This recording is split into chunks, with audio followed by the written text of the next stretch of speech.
আবারও Real Madrid point হারালো। তবে লা লিগাতে এবার পয়েন্ট হারালো নিজেদের মাঠ বার্নাব্যুতেই।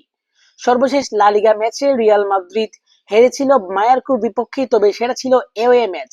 তবে আজকে অত্যন্ত গুরুত্বপূর্ণ এই লা লিগা ম্যাচটিতে রিয়াল মাদ্রিদ নিজেদের গড়ের মাঠে অর্থাৎ বার্নাব্যুতে জিরোনার বিপক্ষে একে একে ড্র করে দুইটা পয়েন্ট হারালো, যেই দুইটা পয়েন্টের কারণে রিয়াল মাদ্রিদের হয়তোবা এবছর লা লিগা জেতা হচ্ছে না, এবং এখন বলতে গেলে মোটামুটি রিয়াল মাদ্রিদ লা লিগা রেস থেকে সরে গেছেন। বর্তমানে লা লিগায় রিয়াল মাদ্রিদের পয়েন্ট হচ্ছে 70, যেখানে বার্সেলোনা এক ম্যাচ কম খেলে বার্সেলোনার পয়েন্ট হচ্ছে 76, অর্থাৎ এক ম্যাচ কম খেলেই বার্সেলোনা 6 পয়েন্টের লিডে আছে। যদি আগামীকালকে বার্সেলোনা স্পানিওলের বিপক্ষে জিতে যায় বা ড্র করে, যদি ড্র করে তাহলে 7 পয়েন্টের লিডে যাবে বার্সেলোনা, আর যদি জিতে তাহলে 10 পয়েন্টের লিডে আসলে চলে যাচ্ছে বার্সেলোনা। তো এইরকম একটা পরিস্থিতিতে রিয়াল মাদ্রিদ আজকের ম্যাচটা ড্র করলো, অর্থাৎ তারা নিজেদের পায়ে নিজেরাই আসলে কুড়াল মার দিল। আবার আরেকটা জিনিস হচ্ছে, কিছুদিন পরে তারা এওয়ে ম্যাচ, কিছুদিন বলতে আগামী 3 দিন পরে এওয়ে ম্যাচ খেলতে তারা যাবে জার্মানিতে মিউনিকে। বায়ার্ন মিউনিকের বিপক্ষে তারা অলরেডি নিজেদের ঘরের মাঠে 2-1 গোলে পিছিয়ে রয়েছে। সেখানেই তারা বায়ার্নকে গিয়ে যাবে, বায়ার্নকে হারাতে। সেখানে দেখা যাচ্ছে নিজেদের ঘরের মাঠে পয়েন্ট টেবিলে 12-13 নম্বর তালিকায় থাকা দলের বিপক্ষে রিয়াল মাদ্রিদ জয়ী পাচ্ছে না নিজেদের মাঠে। এটা নিঃসন্দেহে এটা অত্যন্ত বাজে একটা জিনিস। রিয়াল মাদ্রিদের ফর্ম খুবই বাজে যাচ্ছে, এটাই সেটা প্রমাণ করছে।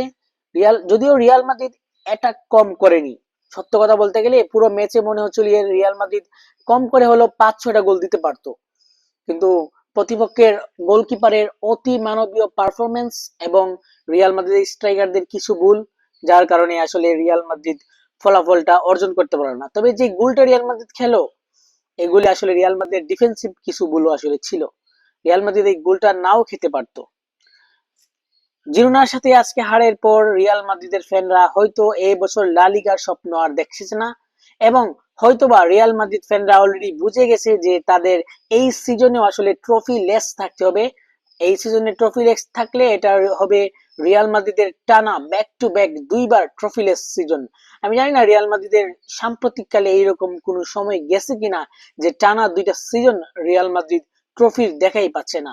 এটা নিঃসন্দেহে খুবই আফসোসজনক। রিয়াল মাদ্রিদের মতো দলের সাথে আসলে ট্রফি লেস সিজন যায় না।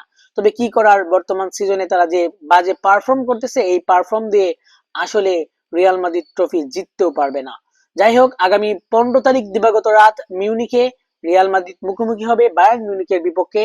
সেই ম্যাচে বায়ার্ন মিউনিখ 2-1 এগ্রিগেটে এগিয়ে থাকবে এবং রিয়াল মাদ্রিদকে কমপক্ষে 1-0, 2-1, 3-2 এরকম জিততে হবে যদি তারা ম্যাচটা অতিরিক্ত সময়ে নিতে চায়। আর যদি তারা ডিরেক্ট জিততে চায় তাহলে তাদের কমপক্ষে 2 গোলের ব্যবধানে জিততে হবে। তবে আমার কাছে মনে হয় না এইটা পসিবল।